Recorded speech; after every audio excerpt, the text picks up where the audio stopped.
Hello and welcome everyone to another video here on this channel. My name is Daniel, and in these videos I will give you not only my expectations about Ethereum, Bitcoin and QNT as always. No, in this video I will also prepare you with my trading setup, which is now imminent in the next few minutes and hours. And today is a special day because my community in my Telegram group wished for an XRP Ripple analysis, and of course I will provide you also with that here in today's video. So stick here with me until the very end and stay tuned.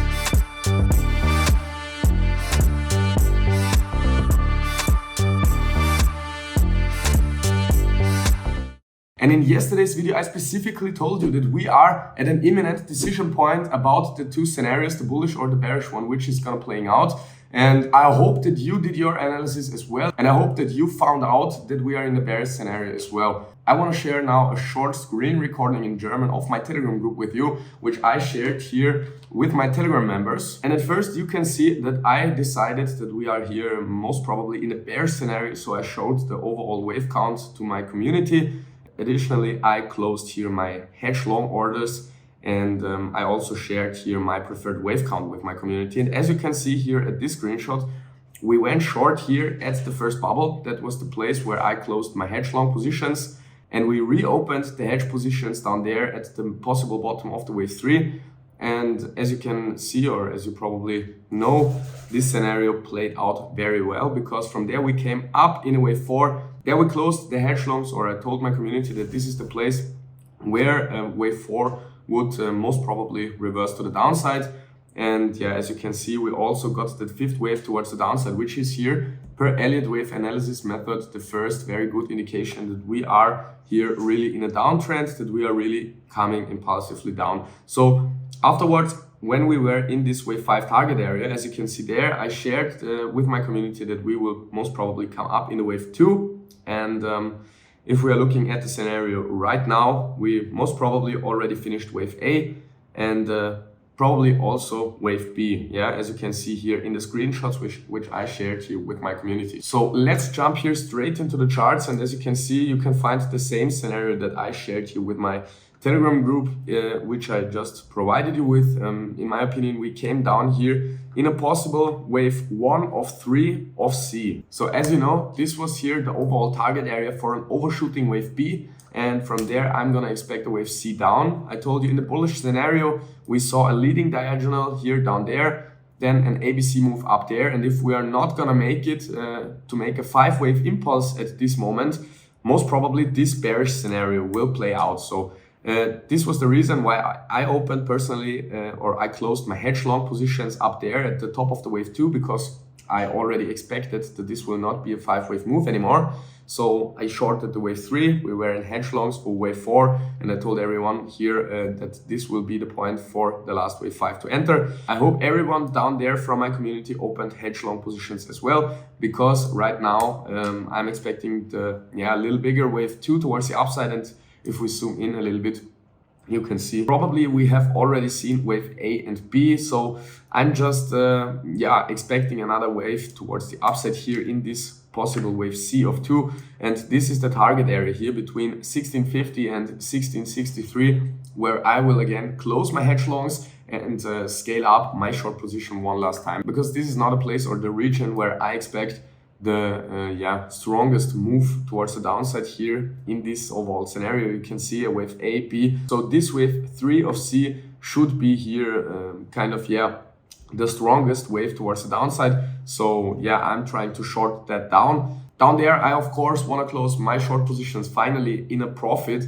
And down there, I also want to open some long positions with tight stop losses. So if you want to also take your opportunity, use my link down below the video here to the Exchange BITGET. You get your $8,000 subscription bonus. And if you send me your user ID to my email address, office@danielxanalytics.com, you will also get in my Telegram group 1 month for free. So check that out if you want to join us here in the Daniel X Analytics membership. And we are looking right now here at the Bitcoin chart as well. And as you can see, we broke down off the wedge I was mentioning here for a long time. This is, in my opinion here, the very strong first indication that this wave 4, which I'm expecting here for longer, has finally started. So if we are measuring here, this is a 1-2 setup, already the target for the wave 3. Yeah, I'm able to set here for you. It's at the 1.618 extension level. So just for your informations, I just got a parrot with my girlfriend yesterday, so don't be too disturbed by the parrot sounds.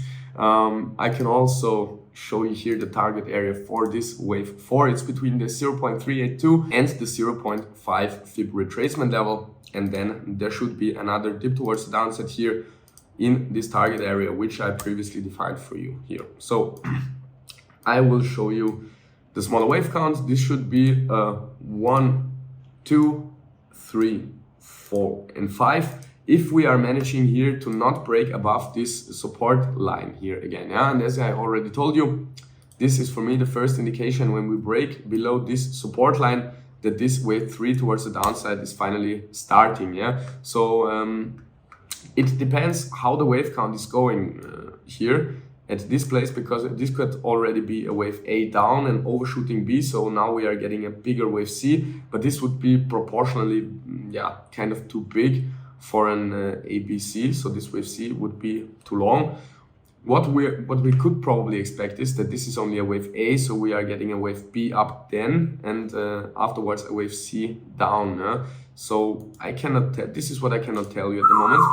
What also would technically be an opportunity, and probably I will go with that one. I will provide you now with another opportunity. It would be that this is already here in this scenario a wave A down, a B up, and now we are only seeing this C down once more, and this should bring us in the region between the 1.618 and the 100 extension level of the wave A. So if we are measuring that once more, I will give you here my key target area in this region between the 21,836 and the 20,840 US dollars. So this should be our stronger target area. This is also here. No, I did a measurement mistake. The upside border is here at the 21,836 US dollars. So in this region here, I mean, okay, in the worst case, it can go down to 20,300 US dollars. But I expect actually, if this is an ABC, I expect this wave C to end right here, in this region.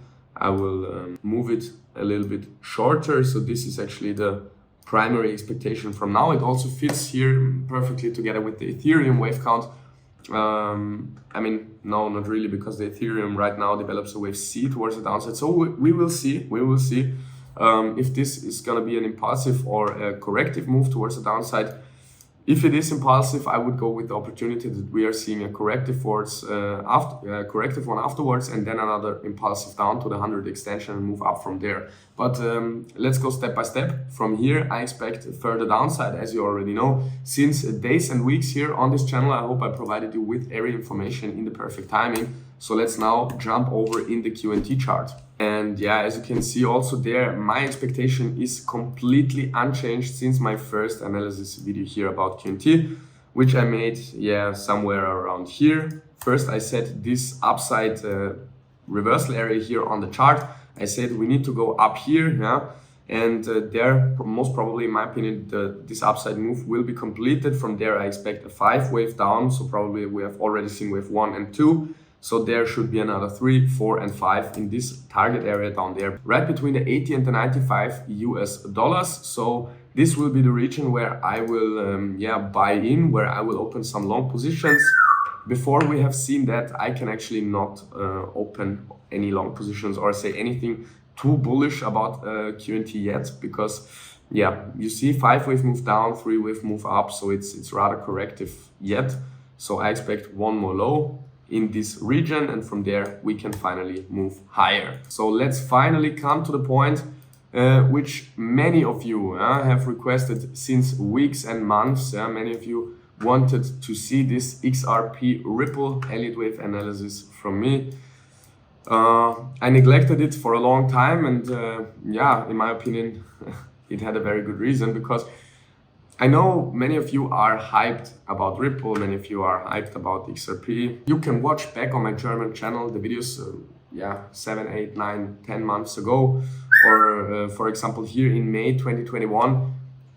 I always said that this is a very, very, very sus move. You cannot really count it impulsively. I'm absolutely not a fan of XRP, not a fan of Ripple. I have never invested 1 single cent in Ripple, and I'm very, very, very grateful for that. And even when we were up here, yeah, at the high, I told everyone I would not even recommend a guy who I don't like to buy Ripple. I would completely let my fingers away from this, because this structure, what we are developing here, looks completely strange. We are not getting any moves we need. We never made any significant 5-wave impulses towards the upside. We only saw some spikes. So this chart is, in my opinion, a complete mess. Yeah, I cannot take this serious, and I cannot. I mean, it could be. Yeah, so. Let's start here first at the bigger time frames with the fib retracement levels from the low to the top. As you can see, the absolute lowest retracement level, which in the Elliott wave analysis method is okay for this to be an 1-2 setup. So first of all, what do we need for this to be bullish? It should be a 1-2 setup, right? And this should be a 5-wave impulse. I cannot confirm that. I think it's something. If it is an impulse, it's a very ugly one, messy one, choppy one. I don't know. I would not consider it as an impulse. If we want to see the bullish opportunity, this should be one. From there, we should move in 3 waves down. Yeah, I can identify that as a W, X, and a possible Y wave. And for this Y wave, yeah, the lowest target should be the 88.6 retracement, which we reached. It doesn't look like we can hold it. It doesn't look like we can hold it. You can already see. We would need a 5-wave move impulse up here, which has not happened. This was a corrective move. We would need a corrective move down, which has happened, kind of. We would need then another impulse towards the upside, which has definitely not happened. So this for me looks like an Elliott wave triangle. This could be an A, B, C, D, E structure. So at least, when we are coming down right now, this could be a D, then another wave E towards the upside, and then there should be the next dip towards the downside. So what chance do the bulls have? Actually, with this structure, it's so messy that I would, even in the bullish scenario, would go with another low, to be honest, because I think nothing substantial can grow out of this. So in the bullish scenario, there should be a D now, an E, then another wave down, a 5-wave move, which creates a lower low, but which is very short. So if we are observing this as a very, very, very, very short, truncated impulse somewhere down here, and from there get a massive bounce, that would be okay, because then we have a new lower low. We can just say, okay, the low of the wave the low of the wave Y was just in down there, and as long as this is only a short dip and we are straight moving above the 88.6 level again, this is not a problem. I can show you what would be the other scenario. The other scenario would be we get an impulse down there, 1, 2, 3, 4, 5, and you can see where this is going. I'm very, very extremely happy that I never touched Ripple with my money, and I never recommended this anywhere. Maybe I had a cooperation early in the days with a German YouTuber, which is a very big fan of XRP, and I always said to him, hey, please take care of your money, bro. For me, like, you go to casino or gambling, or you just burn it. Or this is, however, no financial advice. As always, this is only my personal opinion, which I'm providing here on this channel for free. But for me, this is definitely not something I want to speculate on. So this is my opinion about Ripple. If this information was useful for you, if you don't want to miss out this in the future, please smash up the like button down below the video, leave a subscription, and activate this small little bell to always get notified when I upload a new video here on this channel for you. Thank you very much for watching. Thank you very much for sticking with me here until the very end, and I hope we will see each other in the next video here on this channel. Ciao, ciao.